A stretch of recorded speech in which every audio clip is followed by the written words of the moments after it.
فلما ذهبوا به وأجمعوا أن يجعلوه في غيابة الجب وأوحينا إليه لتنبئنهم بأمرهم هذا وهم لا يشعرون۔ یوسف علیہ السلام کا قصہ چل رہا تھا۔ حسد کی وجہ سے یوسف علیہ السلام کے بھائی ان کے والد کے پاس آئے، ان کے قتل کی یا پھر ان کو کسی انجان زمین میں پھینکنے کی پلاننگ کر کے والد سے بڑی اصرار اور بہت زیادہ کوششوں کے بعد انہوں نے ان کو اپنے ساتھ لے جانے کی اجازت لے لی۔ اصل پلان تو ان کو قتل کر دینا تھا، لیکن ان کے ایک بھائی کے کہنے پر پلان میں تھوڑی سی نرمی کر دی گئی، اور وہ یہ کہ ان کو ایک کنویں میں ڈال دیا جائے اور قتل نہ کیا جائے۔ چنانچہ والد صاحب نے بھی اتنے اصرار پہ، چونکہ سارے کے سارے ایک ساتھ آئے تھے، 11 کے 11 بھائی ایک ساتھ آئے، تو والد صاحب نے بھی تھوڑی سی وجوہات بیان کر کے یا روکنے کی کوشش کرنے کے بعد اجازت دے دی۔ پھر قرآن فرماتا ہے فَلَمَّا ذَهَبُوا بِهِ وَأَجْمَعُوا أَن يَجْعَلُوهُ فِي غَيَابَةِ الْجُبِّ،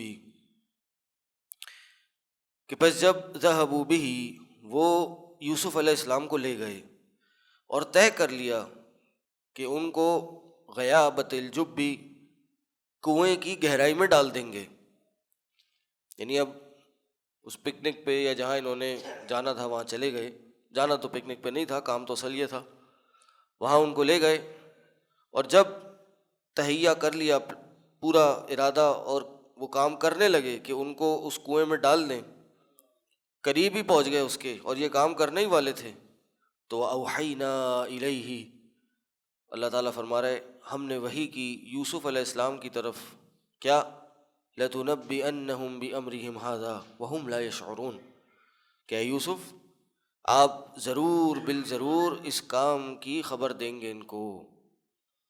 کیا خبر دیں گے؟ کہ یہ جس طرح آج آپ کے ساتھ کر رہے ہیں، اس کا جزا اور صلہ آپ کو اے یوسف اس دنیا میں ضرور ملے گا، اور آج جیسے یہ آپ کو تنہا اور بے بس یہاں پہ چھوڑ کے جا رہے ہیں، والد سے الگ کر رہے ہیں، ایک دن ضرور آئے گا کہ یہ بھائی بھی آپ کے سامنے گھٹنا ٹیک کر سامنے موجود ہوں گے۔ وَهُمْ لَا يَشْعُرُونَ، اور اس حال میں کہ وہ یہ سوچتے نہیں ہوں گے، ان کو پتہ ہی نہیں ہوگا کہ سامنے یوسف کھڑے ہیں۔ یہ وہی اللہ تعالیٰ نے اپنے پیغمبر کی طرف کی اتنی شدید تکلیف کی حالت میں۔ اب آپ سوچئے اللہ اکبر کہ کیا گزر رہی ہوگی اس وقت چھوٹے سے یوسف پر، کہ جب ان کے بھائی ان کو اس کنویں کی طرف دھکیل رہے ہوں گے، اور کیا تکلیف دہ اس وقت صورتحال ہوگی۔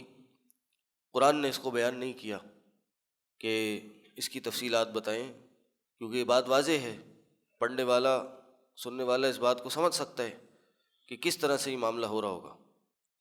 تو بہرحال انہوں نے یوسف علیہ السلام کو کنویں میں ڈال دیا، اور رات کو وَجَاءُوا أَبَاهُمْ عِشَاءً يَبْكُونَ، رات کو اپنے والد کے پاس اندھیرے میں روتے ہوئے آ گئے۔ قرآن نے فرمایا کہ رات کے ٹائم آئے۔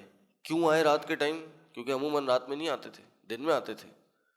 تو ایک تو یہ کہ تاکہ یہ بتائیں کہ کچھ مختلف ہوا ہے آج، اور اس لیے ہم دن میں نہیں رات کے ٹائم آئے، اور دوسرا یہ جاؤ اباہم عشاء یبکون، روتے ہوئے آئے، یعنی روتے ہوئے یہ جھوٹ موٹ کا رونا تھا۔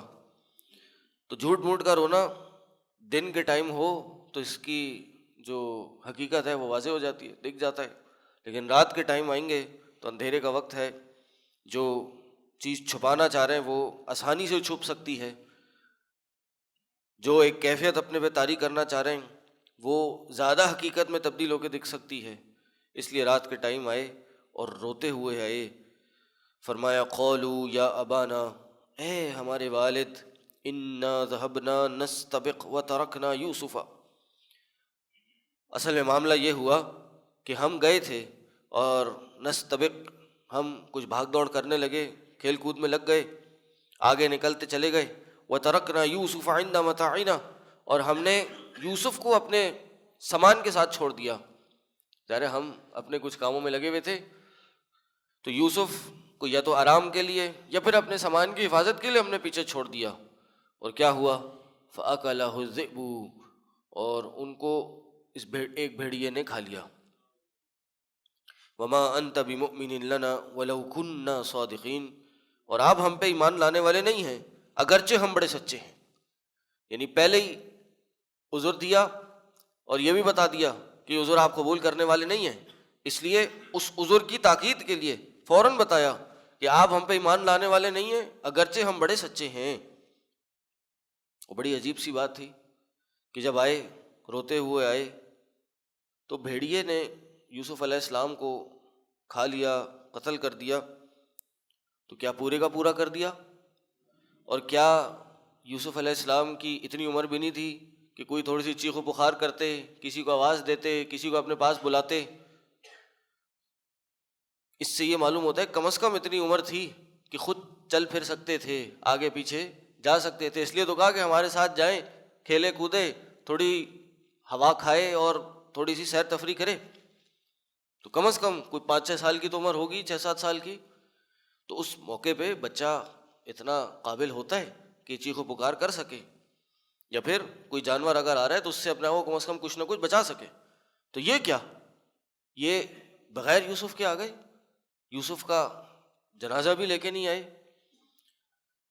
یہ ساری باتیں ان کی جھوٹے ہونے کی دلالت تھی، اور اس پہ سونے پہ سہاگا۔ وَجَاءُوا عَلَىٰ قَمِيصِهِ بِدَمٍ كَذِبٍ، ان کی قمیص لے کے آ گئے، قمیص پہ جھوٹا خون لگا کے آ گئے۔ یہ عجیب سی بات تھی کہ اس بھیڑیے نے پورے کے پورے یوسف علیہ السلام کو کھا لیا، نگل لیا، قمیص نہیں کھائی۔ قمیص کوئی اس پہ کوئی پھٹنے کے یا چیر پھاڑ کے نشان نہیں بنے، اور خون بھی یعنی جھوٹا خون لگا کے آ گئے۔ تو فوراً یعقوب علیہ السلام سمجھ گئے کہ یہ جھوٹ بول رہے ہیں، یہ سارا ان کا ایک ناٹک ہے، ساری ایک بناوٹی کہانی ہے۔ جس چیز کا ڈر تھا وہ حقیقت میں تبدیل ہو گئی۔ کہا قال بل سولت لکم انفسکم امرا، کہا تمہارے معاملے نے تمہارے لیے، تمہارے معاملے کو مزین بنا دیا ہے، تمہارا معاملہ تمہارے لیے خوبصورت، تمہارے معاملے نے خوبصورت بنا دیا ہے۔ بس میرا کام اب کیا ہے، میں اب کیا کروں گا؟ فصبر جمیل، بس میرا کام ہے اچھا صبر کرنا، میرے ذمہ یہی کام ہے۔ اب ظاہر اور تو میں کچھ کر نہیں سکتا۔ اور یہ اس جگہ سے تھوڑے سے فاصلے پہ کنواں واقع تھا، وہاں پہ انہوں نے یہ کام کیا تھا، لیکن ظاہر ہے ان کے والد کو پتہ نہیں تھا۔ تو بعض نادان لوگوں نے ایک عجیب سی بات کہی ہے، انہوں نے کہا ہے کہ یہ جو ہے کہ فَأَكَلَهُ الذِّئْبُ، کہ ان کو الذئب نے، الف لام کے ساتھ لگائے، الذئب نے کھا لیا۔ تو یہاں سے انہوں نے استدلال کسی طرح کیا ہے کہ انبیاء کو غیب کا علم تھا، تو اس لیے ان کو پتہ چل گیا کہ وہ الف لام الذئب خاص بھیڑیا تھا۔ تو انبیاء کو غیب کا علم ہوتا ہے، اس لیے اللہ تعالیٰ نے یہاں پر الف لام کے ساتھ ذئب بیان کیا۔ اور بڑی عجیب سی بات ہے کہ یہ ادھر سے کیسے استدلال ہو گیا کہ ان کو غیب کا علم ہوتا ہے؟ اگر غیب کا علم ہوتا تو یعقوب علیہ السلام پہلے ہی ان کو جانے دیتے کہ ان کے بھائی ایسا کام کر لیں گے؟ کیا غیب کا علم ہوتا تو خود اس کنویں سے جا کے نکال نہیں لیتے ان کو، اور ان کی باتوں کو فوراً جھٹلا نہیں دیتے؟ خود ان کے بیٹوں کو نہیں پتا تھا ہوتا کہ ہمارے والد کے پاس غیب کا علم ہے، ہم جو کہانی گڑھ رہے ہیں وہ فوراً ہمارے والد کو ہمارے بتانے سے پہلے پتہ ہوگی؟ تو یہ ساری چیزیں یہ نہیں بتاتی ہیں کہ انبیاء کو غیب کا علم ہے، یہ بتاتی ہیں، یہ دلالت کرتی ہیں کہ انبیاء کو غیب کا علم نہیں ہوتا، اور اس سے انبیاء کی شان میں ذرہ برابر بھی کمی نہیں ہوتی، بلکہ اس سے ان کی شان میں اضافہ ہوتا ہے۔ کس طرح کہ جو باتیں بھی ان کو پتہ چلیں مستقبل کی، وہ اللہ کی طرف سے پتہ چلیں، اللہ کی وحی تھی، اور یہ اللہ کا خاص انعام ہوتا ہے کسی شخص پہ کہ جو اللہ اس کو اپنی وحی کے لیے چن لیتا ہے۔ اور یہ کہ وہ ایک عام انسان تھے ہماری طرح، یعنی انسان ہونے میں ہمارے آپ کی طرح انسان تھے، لیکن یہ چیزیں غیب کا علم نہ ہونا اور اس طرح کے غیر انسانی خاص جو چیزیں ہیں وہ نہ ہونا ان کے فضیلت میں اضافہ کرتی ہیں کہ یہ ایک انسان ہونے کے ساتھ ساتھ اتنے اعلیٰ درجے پہ فائز تھے۔ فرمایا کہ فصبر جمیل واللہ المستعان علی ما تصفون، اور اللہ ہی ہے جس سے اس پر مدد مانگی جاتی ہے جو تم بیان کرتے ہو، جو تم باتیں بیان کرو اس پہ اللہ سے ہی مدد مانگی جاتی ہے۔ بعین ہی یہی جملہ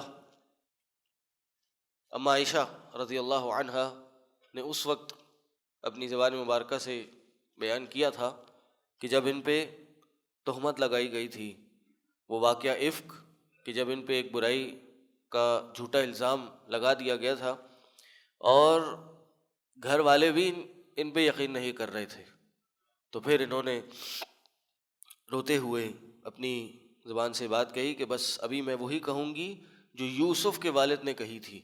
اس وقت غم کی حالت میں ان کو یعقوب علیہ السلام کا نام بھی یاد نہیں رہا، تو انہوں نے کہا کہ میں بس وہی کہوں گی کہ جو یوسف کے والد نے کہا تھا، فصبر جمیل، کہ بس میرا کام اچھا صبر ہے، اور یہی میرا آپ کا کام بھی ہے۔ کبھی کوئی تکلیف ہو، پریشانی ہو، تو مومن کا معاملہ یہ نہیں ہوتا کہ دھاڑے مار کے رونا شروع ہو جائے اور شکوے شکایتیں کرنا شروع ہو جائے اللہ سے، اور اپنی زندگی کے سارے معمولات ختم کر دے اور بالکل ایک غم کا مارا ہو جائے، ڈپریشن کا مریض بن جائے۔ ہاں، تکلیف پریشانی انسان کو اس طرف لے جاتی ہے، وقتی طور پہ انسان غمگین ہو سکتا ہے، کوئی مسئلہ نہیں ہے، انبیاء ہوئے تھے، یہ غم کی ایک حالت تھی، لیکن ایک انسان بالکل اس ڈپریشن میں مایوسی کی طرف چلا جائے، مایوسی کو اپنی زندگی کا حصہ بنا لے، یہ جائز نہیں ہے، یہ صحیح نہیں ہے۔ بلکہ یہ دنیا اللہ تعالیٰ نے فرمایا کہ تمہیں ضرور بالضرور آزمایا جائے گا، ہر طرح کی آزمائش ہوگی۔ ہمارا کام کیا ہے؟ فصبر جمیل، اچھا صبر ہے، واللہ المستعان علی ما تصفون۔ اور سیدھی سی بات یہ ہے کہ بہت بڑا غم تھا یہ اپنی اولاد کی جدائیگی کا۔ اولاد اگر مر جائے، انتقال کر جائے، تو پھر بھی صبر آ جاتا ہے، کیونکہ ایک انسان اس کو اپنی آنکھوں سے اس حقیقت کو دیکھ کے تسلیم کر لیتا ہے، لیکن اولاد لاپتہ ہو جائے تو پھر سکون نہیں آتا۔ کیوں؟ انسان کا دل بے چین رہتا ہے یہی بات سوچتے ہوئے کہ یار میرا بیٹا، میری اولاد کس حالت میں ہوگی، کھانے پینے کا کیا ہو رہا ہوگا، جس جگہ پہ ہوگی سردی گرمی کی کیا صورتحال ہوگی، جس جگہ پہ ہوگی وہاں جانور کیڑے مکوڑے کس حالت میں اس کو تنگ کر رہے ہوں گے، بیماریاں کس قدر اس کے پیچھے لگی ہوں گی۔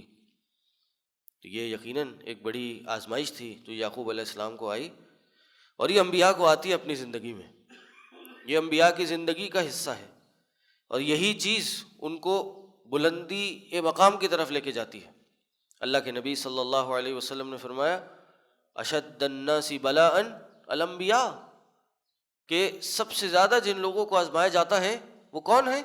انبیاء ہیں، یعنی وہ لوگ جن پہ سب سے زیادہ آزمائشیں آتی ہیں وہ اس کائنات کے عظیم ترین اور افضل ترین لوگ ہیں، اور وہ انبیاء ہیں۔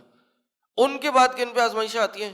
کہا ثم یفلمسل، پھر ان جیسے لوگ جن کے نقش قدم پہ چلتے ہیں، پھر کن جیسے لوگ؟ پھر ان جیسے لوگ، یعنی آزمائشوں میں آزمائشیں کم ہوتی ہیں، سب سے زیادہ انبیاء پہ، پھر اس کے بعد ان جیسے لوگوں پہ، پھر اس کے بعد جو اگلا درجہ آتا ہے ان پہ، آزمائشیں ان کے پیچھے ہوتی ہیں۔ اور تاریخ گواہ ہے، بڑے بڑے علماء اور محدثین کو بھی اس دنیا کی طرف سے آزمائشیں ملیں اللہ کی بھیجی ہوئی۔ امام بخاری کو دیکھ لیجئے، امام احمد رحمہ اللہ کو دیکھ لیجئے، امام احمد کو 4 سال حاکم وقت نے قید میں رکھا خلق قرآن کے مسئلے کے لیے، ایک شرعی مسئلہ، کوئی دنیاوی جائیداد پیسے دولت کا مسئلہ نہیں، بلکہ ایک شرعی مسئلہ، کہ وہ مسئلہ جس کو ہم کہتے ہیں، جس پہ علماء نے اس عقیدے کے اپنانے کو کفر کہا ہے، امام احمد نے اس کا انکار کیا اور حاکم وقت نے ان کو جیل میں بند کر دیا، کوڑے مارے۔ کہتے ہیں کہ ایک وقت میں 10 جو جلاد تھے وہ کوڑے مارا کرتے تھے، ایسے کوڑے کہ کسی بڑے ہاتھی کو پڑ جائیں تو وہ زمین پہ گر جائے۔ ایک دفعہ ان کے بیٹے نے پوچھا کہ ابا جان آپ نے کبھی وہ کوڑے گنے تھے؟ کہتے ہاں ایک دفعہ گنے تھے۔ کہا ایک دفعہ میں نے گننا شروع کیے تو 37 کوڑے گنے اور اس کے بعد میں بے ہوش ہو گیا۔ یہ کون ہے؟ امام احمد، امام اہل سنہ والجماعت۔ اس دنیا میں اگر سب سے بڑا کہہ لیجیے ذخیرہ حدیث ہے اس زمانے سے تو امام احمد کا ہے، مسند احمد، جس کے بارے میں کہتے ہیں میں نے یہ مسند احمد کو میں حدیث جمع کرنے کے لیے دنیا کے 2 چکر لگائے، دنیا کے 2 چکر لگائے، اتنا سفر کیا۔ اللہ نے عزتوں سے نوازا تو یہ آزمائشیں بھی بھیجی۔ تو یہی وہ لوگ تھے کہ جو انبیاء کے نقش قدم پہ چلے، انہوں نے باطل کے آگے اپنی سر نہیں جھکائے، لیکن آزمائشیں ان کا پیچھا نہیں چھوڑی، اس میں یہ کامیاب ہوتے چلے گئے۔ وجاءت سيارة فأرسلوا واردهم فأدلى دلوه قال يا بشرى هذا غلام وأسره بضاعة والله عليم بما يعملون۔ ان کو وہاں چھوڑ دیا۔ اب اس کے بعد قافلے والے آئے، اور پھر کیا ہوا یہاں سے انشاءاللہ کل پڑھیں گے۔ اللہ سے دعا ہے اللہ تعالیٰ ان سب باتوں کو پڑھنے اور ان سے نصیحت حاصل کرنے کی توفیق عطا کرے۔ وآخر دعوانا الحمدللہ رب العالمین۔ سبحانک اللہم وبحمدک اشہد ان لا الہ الا انت استغفرک واتوب الیک۔ السلام علیکم ورحمۃ اللہ وبرکاتہ۔